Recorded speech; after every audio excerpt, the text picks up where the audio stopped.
Hi, welcome to Herons on the Fly. I'm Glenda, this is Mike. If you're new to our channel, we've been RVing almost 6 years, and we debated about sharing this information, but decided it was important. We have had 5 hospitalizations in those almost 6 years that we've been out on the road. So we're gonna fill you in on a little bit of what's happened and how we prepare for these sorts of things. So Mike was nice. It was taking the trash out when we were up in Island Park, and the trash cans have bear locks on them, if you're familiar with those at all. And he pushed the metal lid back on the trash receptacle, and as he was taking his hands out of putting the trash in, the wind caught the lid and crushed on his fingers, So when he got back to the coach, there was, blood gushing everywhere, and we wrapped him up in ice. And I ran him up to West Yellowstone, where the clinic was closed, and we had to drive all the way to Big Sky. And then when we came out, we got stitches. When we came out, we needed gas, and there was a big black bear in the parking lot at the gas station. It was about midnight. So that was... And it was snowing. So that was a big learning experience. And then if that wasn't enough fun, I wound up a little bit later getting the hiccups.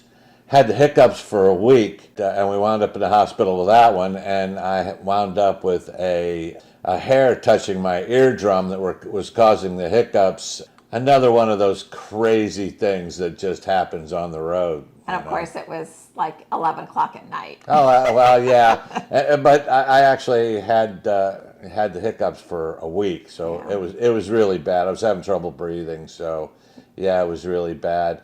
And then one of for me, it scared the heck out of me. We were camping in Valley of Fire, and all of a sudden, Glenda didn't know where she was or what was going on. And I was trying to find a hospital. I finally figured out, where the hospital was, and we flew up to the hospital. It was about an hour away, and turned out she had a transglobal amnesia event. Didn't know who she was, where she was. It was really bad. It was scary. I lost about 6 or 8 hours of my life. And then this past summer, when we were in Montana between Craig and Cascade, Mike had horrible pain from kidney stones, and he knew what it was because he's had them before in the past. So again, get in the car, race up to Great Falls to the hospital, and got some medicine, and within a week he was fine.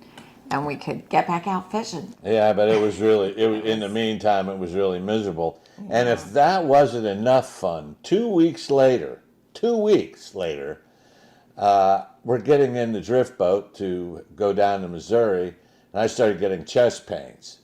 One thing led to another, and we got up to, Glenda drove us up to Great Falls. She flew up to Great Falls, I should say, and we walked in the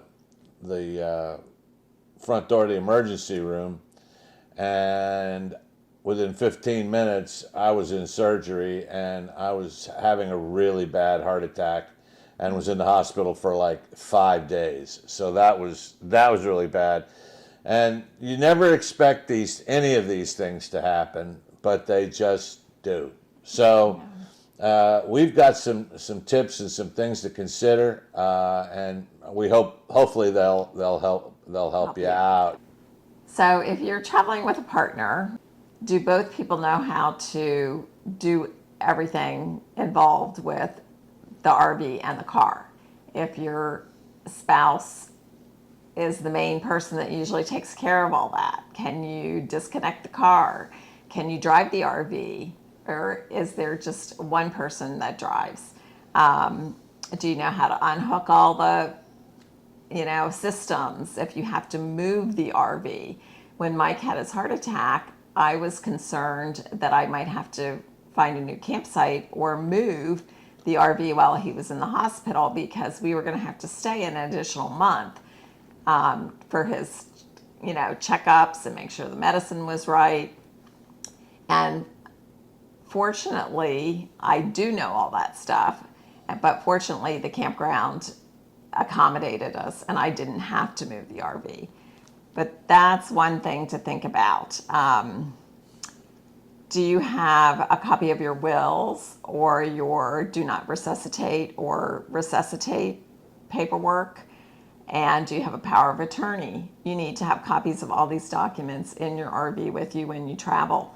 I had to supply all of that to the hospital, and fortunately we had copies of all of that. Also, when things happen, they happen quickly, and you need to be able to find things out. Do you have internet service where you're staying? You might need to get Starlink, or does your phone work for internet, or is there internet provided by the campsite or campground rather?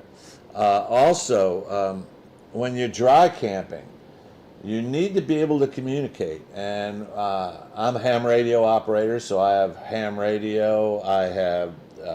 I can use our regular phone and turn it into a sat phone via Starlink.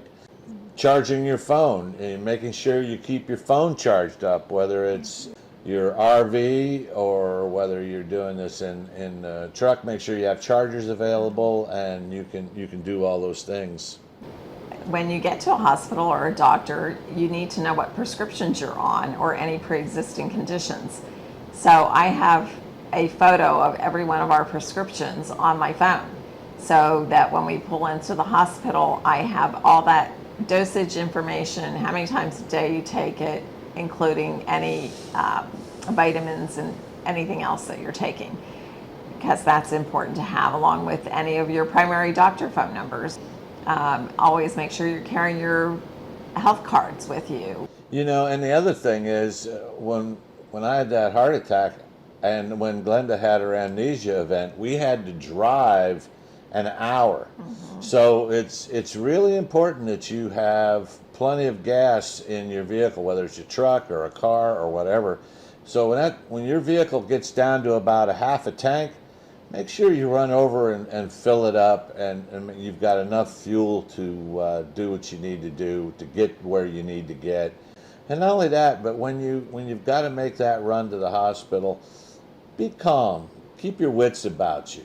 Don't panic. Hang in there and deal with the problem. Deal with the situation. It'll be a lot better. If you're in an area where you're going to stay for an extended period of time and you have some pre-existing conditions, check with the hospitals or clinics to see who can handle what situation. Sometimes if you're in a large metro area, there's more than one hospital. Fortunately, I knew to go to the cardiac center when Mike was having his heart attack, and I didn't take him to the other hospital that's in Great Falls. So I'm not saying spend hours to research. I'm just saying do a quick dive into, which hospital can handle what situation, or trauma center. Just have a little bit of knowledge in case you need it. We also have first aid kits. We've got one in the RV, one in the truck, one in the boat.